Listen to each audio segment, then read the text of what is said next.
디도서를 공부하는데 이 디도서는 편지입니다. 편지글이에요. 그럼 이 편지를 쓰는 사람은 누굴까요? 바울, 사도 바울이고, 그러면 이 편지를 받는 사람은 누구예요? 이 편지를 받는 사람 이름은 뭘까요? 저하고 같이 이름이 두 자인데 디도. 그래서 이 편지를 받는 사람의 이름을 따라서 성경 제목을 정한 거예요. 뭐라고요? 디도서라고 정한 거예요.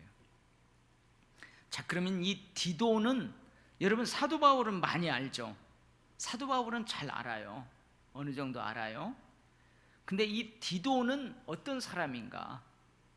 디도, 니도, 디도, 도디 헷갈리지 마시고, 디도는 어떤 사람인가? 오늘 디도는 4절에 보면은 같은 믿음을 따라 나의 참 아들 된 디모데에게 편지하노니, 그렇게 돼 있죠. 같은 믿음을 따라 나의 참 아들 된 디도. 내가 누구예요 여기서? 나의 아들 된 디도, 참 아들 된 디도. 여기서 내가 누구예요? 사도 바울이에요. 사도 바울. 사도 바울은 이 디도를 참 아들이라고 그래요. 그러면 사도 바울이 낳은 아들인가? 사도 바울이 결혼해가지고 사도 바울의 아내가 이 디도를 낳은 사도 바울의 친자식인가? 친자식이 아닌 것 같죠, 여러분? 친자식이 아니에요. 오늘 보니까 뭘 따라서 낳았대요? 같은 믿음을 따라 나의 참 아들 된 디모데에게. 그래서 나의 참 아들 되었다는 말은 사도 바울이 특별히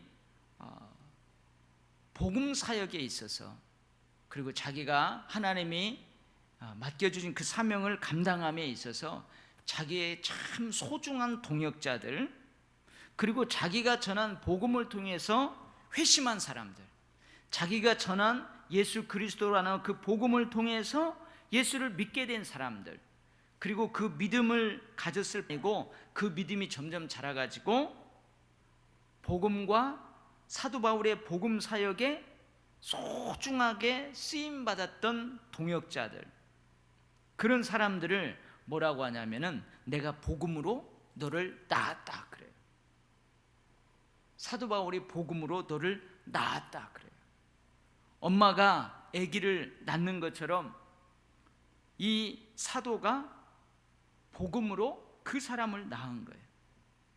그래서 여러분이 전도해가지고 그 사람을 말씀으로 잘 양육해서 그 사람을 나와 같은 그리스도인으로, 아니 나보다 더 월등한 그리스도인으로 그렇게 만들어 간다면 그 사람을 여러분들이 낳은 거예요. 뭘로? 복음으로 낳은. 여러분 얼마나 많이 낳았어요? 얼마나 많이 낳았어요? 여러분들이 뱃속으로 낳은 아이들 말고 복음으로 낳은 사람이 얼마나 돼요? 여러분 천국 가기 전에 얼마나 낳았는지 한번 헤아려 보세요. 그래서 이 디도는 사도 바울이 전하는 복음을 듣고 그가 예수를 믿었어요. 그리고 그 이후에 사도 바울에게 아주 소중한 사람이 되었어요. 혈육관계의 아들보다도 더 소중한 그러한 사람이 되었어요. 여러분 사도 바울은 자기 아내가 낳은, 있는지 없는지, 사도 바울이 아내가 있었는지 없었는지 모르지만 자기 혈육보다도 예수 그리스도 안에서 복음으로 맺어진 이 관계를 너무너무 소중하게 여겼어요. 여러분 교회 안에 우리가 같이 신앙생활하는 이 신앙 공동체 안에 혈육으로 맺어진 내 형제 자매보다도 내게 소중한 사람이 있어요? 여러분 도일교회 안에 내 아버지보다도 내 아버지 못지않게, 나를 낳아주신 내 아버지 못지않게 정말로 이 복음으로 맺어진 그 관계 안에서 내 아버지 못지않게 소중한 사람이 여러분 이 도율교회 안에 있어요? 같은 엄마 뱃속에서 낳은 내 동생보다, 내 형님보다, 누나보다 복음 안에서 예수 그리스도로 맺어진 그 관계 안에서 맺어진 그 사람이 그 혈육으로 맺어진 그 사람 못지않게 소중한 관계를 맺고 있는 사람이 있어요? 여러분 있어요? 사도 바울은 많이 있습니다. 부럽죠? 참 부러워요. 여러분 예수님의 12제자 중에서도 예수님을 배반하고 예수님을 팔아버린 가룟 유다도 있어요. 예수님을 고난의 현장에서 다 버리고 도망간 제자들도 있어요. 그러나 다시 돌아와서 주를 위하여서 순교한 그런 제자들도 많이 있어요. 사도 바울의 목회 사역 가운데서도 우리가 디모데후서에서 살펴봤지만 사도 바울이 고난당할 때 사도 바울에 대한 그 비방을 그대로 받아들이고 사도 바울이 싫어서 사도 바울 곁을 떠난 사람도 있어요. 사도 바울의 모함을, 사도 바울을 싫어서 모함하는 그 사람들의 말을 듣고 그대로 듣고 사도 바울 곁을 떠난 사람도 있었어요. 그러나 복음 안에서 정말로 사도 바울에게 소중한 사람들이 많이 있었어요. 여러분 우리 없다면 앞으로 우리가 얼마나 살지 모르지만 그 살아가는 동안 정말로 그리스도로 맺어진, 믿음으로 맺어진 그런 관계 가운데에서 내 참 아들이다, 내 참 아버지다, 내 참 언니다, 동생이다 할 수 있는 그런 소중한 사람들이 여러분의 곁에 생겨나시기를 주의 이름으로 축복합니다. 저도 목회 가운데 그런 사람들 많이 있었으면 좋겠어요. 그런데 이 디도는 이제 사도 바울이 전하는 복음을 받아들이고 회심한 다음에 사도 바울 못지않게 복음과 교회를 위해서 열심히 동역했던 사람입니다. 고린도 교회를 목회하기도 했고 지금은 어디에서 목회하고 있냐면 이 디도서 편지를 사도 바울이 쓰고 있을 당시 이 디도는 어디에서 목회를 하고 있었냐면 그레데라는 섬에서 목회하고 있었어요. 이제 이 그레데가 어떠한 지방인지 우리가 좀 이따 알아보기로 하고요. 그레데 교회에서 목회를 하고 있었어요. 여러분 디모데는 어디에서 목회를 하고 있었어요? 디모데 전후서를 받을 때 그때 에베소에서 목회하고 있었잖아요. 근데 이 디도는 그레데라는 섬에서 목회하고 있었어요. 그럼 이 디도서를 언제 썼을까? 많은 사람들이 사도 바울이 로마에 2번 투옥됐다고 그랬잖아요. 제1차 감옥 사도행전 마지막에 나오는 2년 동안 자기 셋집에서 가택연금이라고 하나요? 그렇게 받아가지고 거기 감옥에서 한번 투옥이 되고 그 다음에 2년 후에 풀려나요. 풀려나서 많은 사도 바울을 행적을 연구하는 사람들은 서바나 스페인에 복음 전하러 갔을 것이다. 갔다 와서 다시 잡혀요. 그래서 2차 로마 감옥에 투옥 당하고 그 다음에 이제 순교를 합니다. 그래서 이 디도서는 언제 썼을까? 사도 바울이 1차 감옥에서 풀려나요. 그리고 저 서바나 스페인을 여행하고 돌아오는 중에 어디를 들리냐면 이 그레데라는 섬을 들려요. 우리 신약 맥잡기 공부하신 분들은 우리 이 터키 소아시아 지역하고 이쪽 그리스, 저 데살로니가, 아덴, 고린도, 이 그리스, 그리고 여기 지중해 아마 머릿속에 떠오를 거예요. 아마 오래됐으니까 안 떠오르겠죠. 근데 그 지중해에 오른쪽에는 구브로라는 바나바의 고향인 구브로라는 한 섬이 있어요. 그 지중해 안. 그리고 지도에서 보면 왼쪽에 보면 그레데라는 큰 섬이 있어요. 그 섬에 잠깐 들려요. 근데 그 교회도 그 그레데에도 교회가 세워졌는데 그 교회에 아주 심각한 문제가 있는 것을 사도 바울이 보게 돼요. 그래서 돌아오는 게 거기에다가 누구를 목회자로 세우고 온다고요? 디도를 그곳에 남겨두고 사도 바울은 이제 어디로 가냐면 저 마게도냐 지역으로, 그 그레데 섬에서 저 그리스 저 위쪽 지방인 마게도냐 지방으로 가게 돼요. 그리고 그 마게도냐 지방을 여행하던 그 어간에 디모데 전서를 기록해요. 그리고 그 후에 이어서 디도서를 기록했을 것이다. 그렇게 학자들이 이야기를 합니다. 자, 그러면 이 그레데라는 섬은 어떤 곳인가? 섬이에요, 섬. 근데 이 지중해는 이 그리스하고 이 터키, 소아시아 지역하고 이 아덴 그 사이에 있는 지중해에는 섬들이 엄청 많아요. 근데 그 중에서 이 그레데는 네 번째로 큰 섬이랍니다. 네 번째로 큰 섬이에요. 그래서 이쪽 소아시아 지역에서 이제 이 유럽으로 가려면은 대부분 그레데 섬을 거쳐서 저쪽 이 아프리카 지역에서도 배 타고 가려면은 여러분 그레데라는 섬을 거쳐서 이 그리스로 가고 또 그레데라는 섬을 거쳐서 저 그 사이길로 해갖고 저 로마로 배 타고 가기도 하고 그래요. 그래서 소아시아 지역하고 유럽을 연결하는 요충지래요. 우리나라로 마찬가지죠. 일본에서 만약에 육지를 통해서 이 중국, 북한, 저 러시아에 들어가려면은 우리나라를 통해서 가야 돼요. 그래서 우리는 이 일본하고 저 북한, 저쪽 중국, 러시아하고 육로로 연결하는 요충지가 될 수 있어요. 근데 이 그레데 섬도 이제 로마에게 정복을 당합니다. 이스라엘이 정복당하는 것처럼 로마에게 정복당해요. 근데 로마에 정복당하기 전에 이 그레데라는 그 섬에는 작은 정부가 세워져 있어요. 독립국가였어요. 한 섬인데 정부가 세워지고 그 정부가 그 그레데라는 섬을 다스렸어요. 그래서 독립국가로 존재했었다고요. 근데 이 로마인들이 와가지고 그 그레데 섬을 지배해요. 그러니까 어떻게 해요? 옛날에 우리도 한 나라였는데 로마가 지배하니까 아주 로마에 대해서 강한 적대감이 있어요.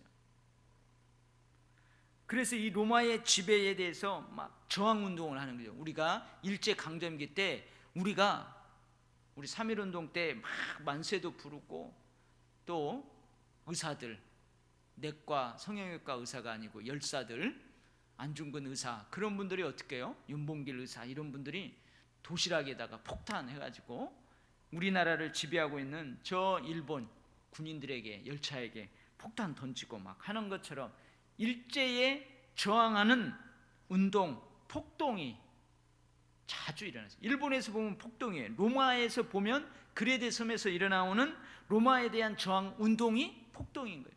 그런 것들이 자주 일어나는 곳이었답니다.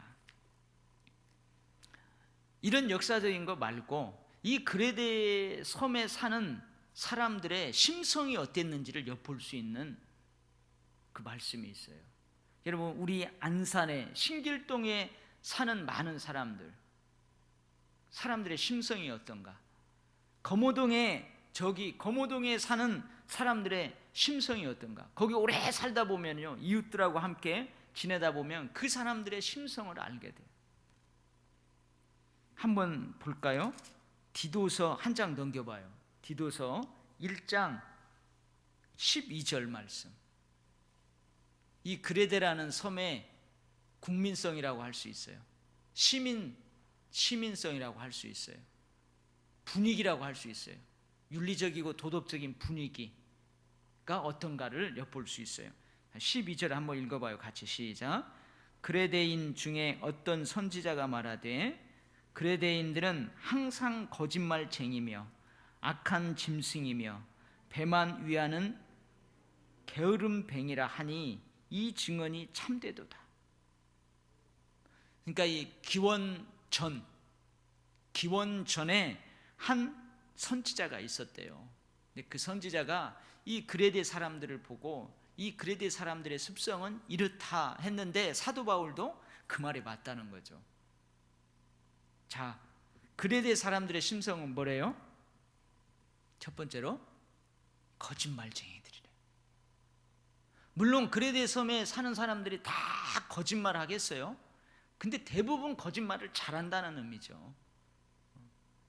한 7, 80%가 거짓말을 잘 하면 그 거짓말 하는 나라예요. 우리도 가끔 그러죠. 어디 외국에 가가지고 여행 갔다 오는데 소매치기를 당하거나 뭐 하거나 그러면은 그 나라는 소매치기가 많다고. 여러분, 우리 외국인 근로자들이 우리 대한민국에 와서 일해요.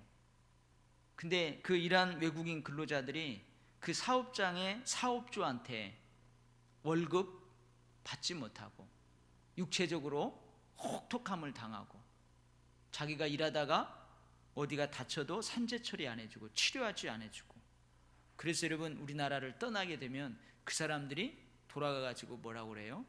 이 대한민국은 이러이러한다 그러는 거죠. 근데 그게 이제 국가의 분위기인 거예요. 그게 이제 국가의 명성인 거죠. 근데 이 그레데는 사람들이 거짓말쟁이. 그래서 크레티제인이라는 말이 있대요. 크레트제인. 이건 그레데화하는 것, 곧 뭔 말이라고요? 거짓말하는 것. 그레데인 하면은 거짓말쟁이의 대명사래요. 우리 고린도전서 공부할 때 그랬죠. 고린도인이 되다.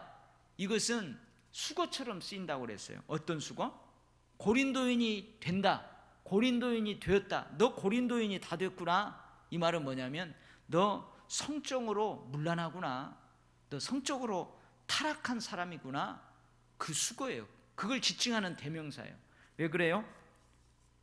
그 당시 고린도에는 여러분 이방 우상 숭배하는 성전이 있는데 그 성전에 종교적 참여가 1000명 이상이 된다고 그랬어요. 그래서 음란한 도시예요. 그래서 고린도인이 된다. 너 고린도인이 다 됐구나. 이 말은 뭐냐면 너 성적으로 물러나가구나. 그런 것처럼 여러분 너 그레데인이 다 됐구나. 그러면 너 순 거짓말쟁이가 다 됐구나. 그런 말이래요. 그 다음에 뭐라고요? 악한 짐승, 성난 맹수와 같다 그 말이에요. 자신의 이익을 위해서는 자신이 조금만 불이익을 당하면 성난 맹수처럼 막 으르렁거린다는 거죠. 자기의 이익을 위해서는 타인들이 조금 피해를 보는 거 아랑곳하지 않아요. 그러니까 어떻게 해요? 자기의 이익을 위해서는 아주 잔인한 행동을 서슴없이 일삼는 그러한 습성이 있는 사람들이 그레데인이래요. 여러분 요즘 연일 뉴스에서 우리 뭐가 나와요? 난폭운전. 오늘 또 우리 운전하고 오면서 그런 얘기인데 난폭운전, 그 다음에 보복운전. 그게 뭐예요? 기분 나쁘다는 거죠. 내가 가는데 갑자기 깜빡이도 안 틀고 확 끼어들고, 아니 나는 고급 승용차인데 갑자기 소형차가 조그만한 게 돈 1000만 원도 안 가는 차가 자기 앞에 싹 뛰어들었다고 기분 나쁘다는 거예요. 그래가지고 어떻게 해요? 슝 달려가지고 막 이게 성난 맹수와 같은 거예요. 우리나라 사람들 요즘 욱하는 성질이 많아진다잖아요. 그것이 많이 나온다잖아요. 이 그레데 사람들이 그랬어요. 자신이 조금만 불이익만 받으면 막 성나는 거예요. 자기한테 조금 명예가 실추된다든지 자기에게 귀에 거슬리는 말 하면은 그냥 바로 그 사람 약점 잡아가지고 공격하고, 자기의 이익을 위해서는 타인들이 피해를 입든 말든 아랑곳하지 않은 아주 잔인한 그런 성품들을 가지고 있는 사람들이 많대.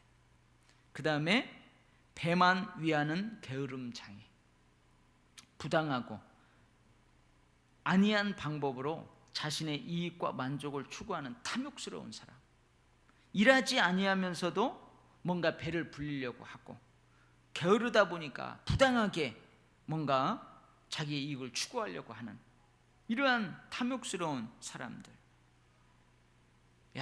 지금 그레데에 사는 사람들이 이 신약 성경을 읽으면은 만약에 지금도 그들이 그렇게 산다면 참 불명예스럽죠. 불명예스러운 거예요. 그래서 여러분 제가 늘 기도하잖아요. 우리가 이 지역사회를 위해서 기도합시다. 하나님, 우리 교회가 세워져 있는 이 검호동, 원곡동, 신길동 이 주변 지역에는 예수 믿는 사람 많아지게 하옵소서. 그리고 사람을 존중할 줄 아는 사람, 사람을 존중할 줄 아는 사람, 하나님을 두려워할 줄 아는 사람, 마음이 부드러운 사람들 많아지게 우리가 기도해야 돼요. 자, 이런 곳에 교회가 세워졌어요. 이런 곳에 그래도 사도 바울이 들어가고 예수 믿는 사람이 들어가서 복음을 전했어요. 그래서 한두 사람이 모이기 시작하고 교회가 세워졌어요. 근데 여기에는 여러분 아까 요충지라고 그랬잖아요. 소아시아에서 저 유럽으로 가는 교통의 요충지라고 그랬어요. 그러다 보니까 많은 사람들이 이 섬을 거쳐가는 거예요. 그러니 여기에 여러 가지 종교들이 혼합되어 있을 거 아니에요. 그때 초대교회를 위협하는 가장 큰 이단들이 있었어요. 그 두 가지가 있었는데, 우리가 늘 공부할 때, 이 서신서를 공부할 때 등장하는 영지주의, 유대 율법주의자들, 이 두 가지 이단들이 또한 거기서 판을 쳤어요. 이런 도시에 이 그레데 교회가 세워졌단 말이죠. 예수님이 그러죠. 두 명씩 짝지어서 전도자를 보내면서 내가 너희를 어디 가운데 보내는 것과 같다고, 너희들은 이리 가운데에, 늑대 가운데에 너희들을 들어가는 양과 같다. 내가 이리 가운데 양을 보내는 것 같다. 주님이 그렇게 말씀하신 것처럼 여러분, 이런 곳에 세워진 교회가 복음을 사수합니다. 사수하는 복음의 방어망은 쉽게 뚫릴 수 있단 말이에요. 쉽게 뚫릴 수 있어요. 우리가 그 복음의 방어망을 소극적으로 그냥 잘 지키자, 보초 잘 세워서 지키자, 그러면 쉽게 뚫려요. 근데 어떻게 해요? 적극적으로 우리가 공격하지 않으면 쉽게 뚫린단 말이죠. 그런 지역에 세워진 교회들은 적극적으로 공격해야 된다는 말이에요. 적극적으로 공격한다는 말은 뭐예요? 내가 복음대로 사는 것을 보여주는 거예요. 그 사람들, 거짓말쟁이들, 성난 맹수와 같은 사람들, 배만 위하는 게으름장이 같은 그런 사람들한테 내가 복음을 받아들였어요. 예수를 받아들였어요. 그러면 내가 그 복음대로 나는 그것을 떠나서 그동안 그렇게 살았던 삶을 돌이켜서 이제 하나님의 뜻대로 예수 그리스도께서 살라고 하신 그대로 내가 살아가는 거예요. 그럼 사람들이 나를 보는 거죠. 그리고 나가서 복음의 능력을 보여주고 나가서 전하는 거예요. 너희들도 예수 믿으라. 우리 예수 믿고 예수님 말씀대로 살자. 적극적으로 공격하지 않으면은 이 교회가 사수하는 복음의 방어망은 쉽게 뚫릴 수 있어요. 이단이 판치죠. 원래 사람들의 습성이 그러죠. 그러니까 여러분, 그런 사람들이 예수를 믿어도 쉽게 바뀌겠어요? 안 바뀌겠어요? 여러분 알잖아요. 여러분 복음을 딱 받아들인다고 해서 옛 습성이 한순간에 싹 바뀌던가요? 그렇지 않잖아요. 근데 이런 교회에 우리가 지난주 오후 예배 때도 살펴보았지만 교회가 처음 세워졌을 때는 열정적이에요. 내 재산, 내 목숨 다 내놓고도 주님을 위해서 살아. 이게 처음 사랑이에요. 근데 교회가 30년 세워진 지 30년, 40년 지나면은 그 열정들이 식어지는 거예요. 그러니까 그 그레데라는 교회가 세워졌는데 사도 바울이 저 서바나 멀리 갔다가 이 그레데 섬을 딱 거쳐서 오는데 교회에 많은 문제들이 있는 거죠. 세속화된 거예요. 많은 위험들로부터 이 교회가 막 공격당하는 거예요. 이런 곳에 누구를 내려놔요? 디도를 거기에서 너 목회하라. 거기다 탁 내려놓습니다. 그런 디도에게 편지를 쓰는 거예요. 자, 그 편지의 내용은 이제 우리가 같이 공부를 해보도록 하겠어요. 참 나는 이런 곳에 가서 주님이 목회하라고 하면 어떨까요? 두렵죠, 여러분.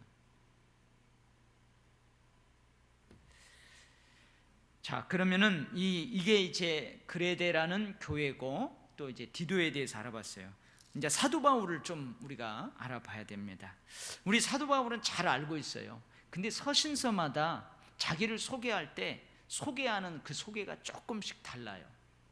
오늘은 자기를 뭐라고 소개해요? 1장 1절 뭐라고 소개합니까? 하나님의 종이라고 소개합니다. 하나님의 종, 나는 하나님의 종이다.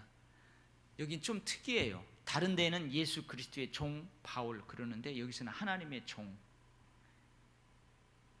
여기에서 하나님의 종이라고 쓰여진 단어는 구약시대에는 어느 때에 사용되었느냐, 어떤 사람에게 이런 호칭들이 사용되느냐 하면, 구약시대에는 여러분들이 잘 아는 선지자들 있죠. 엘리야 선지자, 에스겔 선지자, 예레미야 선지자, 이사야 선지자, 많은 선지자들이 있잖아요. 이 선지자들은 하나님께 부름을 받아서 특별한 직책과 특별한 직무를 부여받은 사람들이에요. 그런 사람들을 구약시대에는 뭐라고 불렀어요? 하나님의 종이라고 불렀어요. 그래서 사도 바울은 여기에서 하나님의 종이요 이렇게 하는 것은 자기 자신은 구약 성경에 나타난 선지자와 같은 사람이다. 구약 성경에 등장하는 선지자와 같이 나는 하나님으로부터 특별히 부름을 받아 특별한 직책과 특별한 직무를 부여받은 사람이다. 이것을 지금 은연중에 강하게 드러내고 있는 거예요. 아마도 유대인들을 염두에 두고 있을 거예요. 유대인 그리스도인들이면서 사도 바울을 싫어하고 사도 바울의 사도됨, 사도성을 의심케 하고 모함하는 그런 사람들을 염두에 두었을 거예요. 그 다음에 또 뭐라고 소개해요? 예수 그리스도의 사도 된 바울 그래요. 예수 그리스도의 사도. 여기에서 사도라는 의미는 성경에서 쓸 때 넓은 의미로 쓰이고 좁은 의미로 쓰이는데, 좁은 의미로는 예수님이 선택한 12명을 사도라고 그래요. 조금 넓은 의미로는 뭐냐면 주님으로부터 보냄을 받은 자. 지금으로 하면 우리가 군대로 하면 전령들, 전령, 전달자 그러잖아요. 대사, 사자 그 말이에요.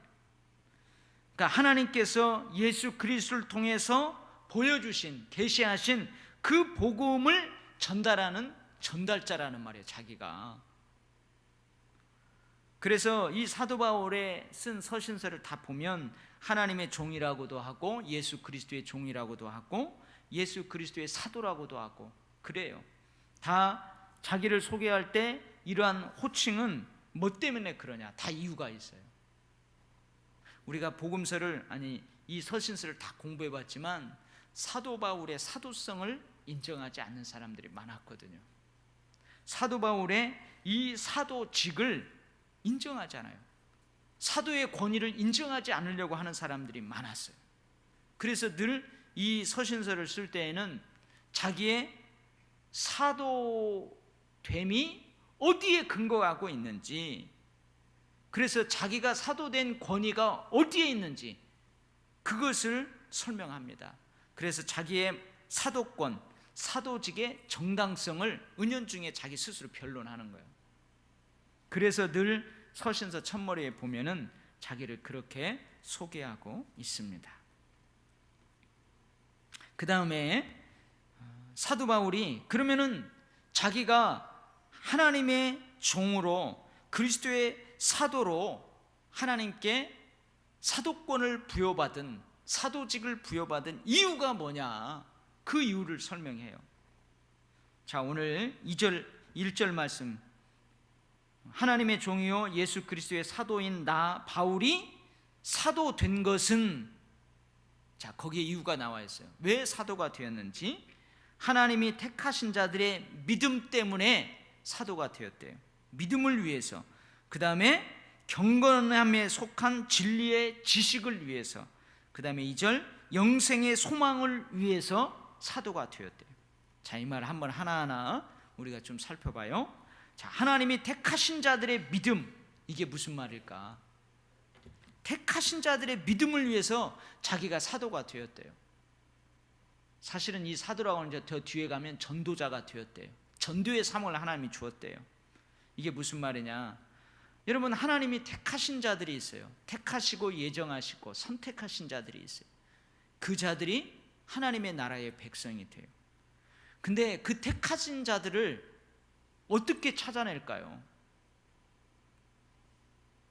여러분, 그 사람을 택했는지 안 택했는지, 그 사람이 하나님의 사람인지 아닌지 어떻게 찾아내요? 여러분, 전도를 통해서 찾아내는 거예요. 사도 바울의 전도를 통해서 예정하시고 택하시고 하나님의 부르신 그 사람들이 믿음을 갖도록, 그 믿음을 위해서, 그 믿음이 자라도록, 택하신 자들의 구원받을 수 있는 그 믿음을 위해서 사도 바울을 불렀어요. 뭘 통해서? 전도하는 거예요. 여러분, 그 사람이 택했는지 아닌지, 이 사람이 하나님의 사람인지 어떤지 나가서 전도하는 거예요. 전도해보면 알아요. 전도해서 양육해보면 알아요. 이것을 위해서 사도가 되었대요. 두 번째는 경건함에 속한 진리의 지식. 여기에서 진리의 지식은 뭐냐 하면 예수 그리스도의 복음의 진리를 진리의 지식으로 이해하면 돼요. 예수 그리스도의 생애를, 예수 그리스도의 말씀을, 예수 그리스도의 인격을, 예수 그리스도의 사역을 통해서 드러나는 그 진리의 지식, 그것을 깨닫도록 하기 위해서 사도가 되었다는 거예요. 여러분, 이 디도서를 읽다 보면 진리의 지식하고 반대되는 개념이 나와요. 그게 뭐냐면 거짓 교훈들, 허탄한 교훈들, 망령된 교훈들하고 여러분 이게 반대가 되는 의미로 등장을 합니다. 택하신 자들을 찾아내기 위해서 선택하시고 예정하시고 하나님의 백성으로 딱 점 찍어놓은 그 사람들을 찾아내요. 그 사람들의 믿음을 갖게 하고 믿음이 자라게 하고 그 사람들에게 복음의 진리를 가르치고 깨닫게 그렇게 하기 위해서 여러분 사도로 세웠대요. 그 다음에 영생의 소망을 위함이라. 이 땅에서 예수님의 모범을 따라 윤리적으로 도덕적으로 사는 것이 최종 삶의 목표가 아니라는 거예요. 그 사람들을 이 땅에서 예수 그리스도의 가르침을 따라, 모범을 따라 윤리적으로 바르게 살고 도덕적으로 바르게 살도록 하는 것이 끝이 아니라는 거예요. 우리는 죽어도 사는 영생의 소망이 우리의 최종 삶의 목표예요. 구원의 완성을 보는 거예요. 성도들로 하여금 끊임없이 천국의 소망, 영생의 소망을 바라보게 해야 해요. 이것을 위해서 사도로 부름받았대요. 그러면서 뭐라고 그래요? 이 영생은, 그러죠, 영생이 뭐냐면 복음이라고 생각하면 돼요. 예수 그리스도를 통해서 얻는 영원한 생명, 이게 복음 아니에요? 예수 그리스도를 통해서 우리가 죄 용서함을 받고 예수 그리스도를 믿는 믿음으로 말미암아 우리가 사망에서 생명으로 옮겨지고 영생으로 옮겨지는 것, 이거 복음이에요. 이게 기쁜 소식이에요. 이것은 거짓이 없으신 하나님이 영원 전부터 약속하신 것이래요. 그것이 자기의 때에 자기의 말씀을 전도로 나타내셨대요. 이게 복음이에요. 자, 여기서 거짓이 없으신 하나님은 신실하신 하나님이라는 말이에요. 사무엘상 15장 29절 말씀, 이스라엘의 지존자는, 여기서 지존자는 누구냐? 하나님을 말씀하십니다. 이스라엘의 지존자이신 하나님은 거짓이나 변개함이 없으시니 그는 사람이 아니심으로 결코 변개하지 않으심이니이다. 이 거짓이 없으신 하나님, 왜 하나님의 속성 중에서 이 거짓이 없다는 것을 사도 바울이 이렇게 서두에서 강조할까요? 왜 그러는 것 같아요? 아까 뭐라고 그랬어요? 그레데인들은 습성이 뭐라고 그랬어요? 거짓말쟁이들이라고 그랬잖아요. 그러니까 너희들처럼 거짓말하는 하나님이 아니라는 거예요. 하나님이 신실한 하나님이라는 거예요. 그 하나님이 영원 전부터 약속하신 거예요. 뭘? 이 구원의 계획은.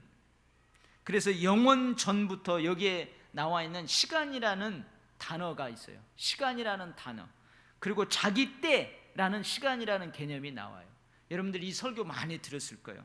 이 앞에서 영원 전부터라고 했을 때 그 시간이라는 개념은 그냥 흘러가는 일반적인 시간이에요. 일반적인 역사예요. 1916년이 지나면 1917년이 돼요. 이걸 이야기하는 거예요. 그리고 자기의 때라는, 하나님의 때라는 이 시간은 그야말로 하나님이 작정하신 특별한 때, 특별한 시간, 그건 거죠. 여러분, 제가 만약에 예를 들면 예를 들면 1915년에 제가 예수를 믿었다고 봐봐요. 그러면은 제가 만약에 2000년도에 태어났어요. 그럼 2000년도에 태어나서 그냥 시간이 흘러갑니다. 2000년 다음에 2001년, 2002년, 2003년 이거 시간이 흘러가요. 이런 시간을 뭐라고 하냐면 그냥 크로노스라고 그래요. 크로논이라고. 그냥 흘러가는 시간이에요. 일반적인 역사예요. 근데 그 흘러가는 시간 속에서 2015년도에 하나님이 내 흘러가는 그 시간에 개입하신 거예요. 그래서 나를 예수 믿게 만드신 거예요.